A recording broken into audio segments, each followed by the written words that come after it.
श्री वल्लभाधीश की जय, श्री गुसाई जी परम दयाल की जय, श्याम सुंदर श्री अमने महाराणी की जय, श्री हरिराय महाप्रभु की जय।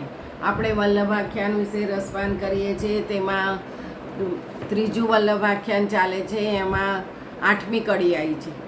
આ નિગમ સામ તે શાખા સહસ્રસુ કરે રે ભલા નિરઘોષ આ ઘોષપતિ ભગવતી ભેટતા। વેદમાંના સામવેદની હજારો શાખાઓ પણ પોતાનું આધિદૈવિક સ્વરૂપ પ્રગટ કરી પોતાના મધુર કંઠથી શ્રી ગુસાઈજી ગુણ ગાવા લાગ્યા, કારણ કે તેમના પ્રભુનું આજે પ્રાગટ્ય થયું છે। શ્રી ગુસાઈજીના પ્રાગટ્યથી વેદ ઋચાઓ પણ આનંદ વ્યક્ત કરવા લાગી। પ્રભુ આજ્ઞા કરે છે કે વેદોમાં હું સામવેદ છું અને સામવેદની ઋચાઓ અતિ સુંદર સ્વરે ગાઈ શકાય છે।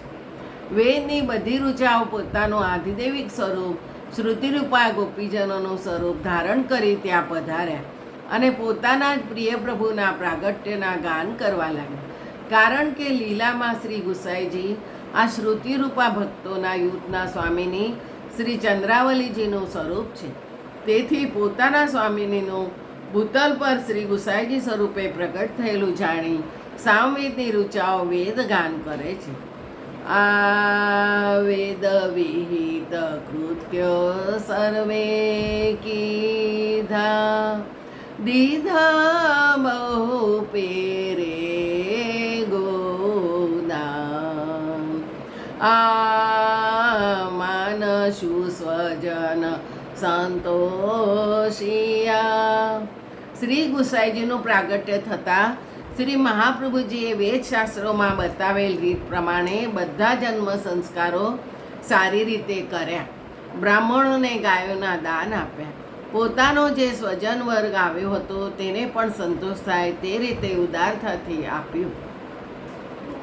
પોતાના ત્યાં પુત્ર રત્નનું પ્રાગટ્ય થતાં શ્રી મહાપ્રભુજીએ વેદ માર્ગની રીત પ્રમાણે જન્મના બધા સંસ્કારો કર્યા।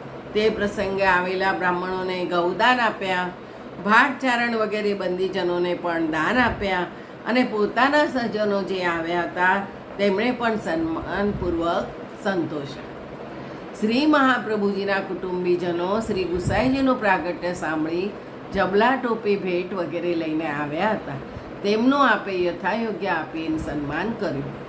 ભગવાન શ્રી કૃષ્ણ અર્જુનને ગીતાજીના 3જા અધ્યાયમાં કર્મયોગ સમજાવતા આજ્ઞા કરી છે કે હે અર્જુન, શ્રેષ્ઠ લોકોના કર્મને સાધારણ લોકો પ્રમાણ માને છે। તેઓ પોતાની વાત કહેતા કહે છે કે હે અર્જુન, આ જગતમાં મારે કોઈ કર્તવ્ય બાકી નથી, મારે કશું મેળવવાની ઈચ્છા પણ નથી, છતાં પણ હું કર્મ કર્યા કરું છું, કારણ કે જો હું કર્મ ન કરું તો બીજા લોકો પણ મારું જ અનુસરણ કરે અને આ લોક નાશ પામે। મહાપ્રભુજી પણ પ્રભુના મુખારવિંદ સ્વરૂપ, તેથી તેઓ પોતાને માટે કોઈ કર્મ કરતા નથી, પરંતુ પોતે વેદમાર્ગ પ્રતિપાલક છે, તેથી બીજાઓ વેદમાર્ગને અનુસરે તે હેતુથી જ પોતે સર્વ વૈદિક કર્મો કરે છે। જય જય શ્રી ગોપીનાથ।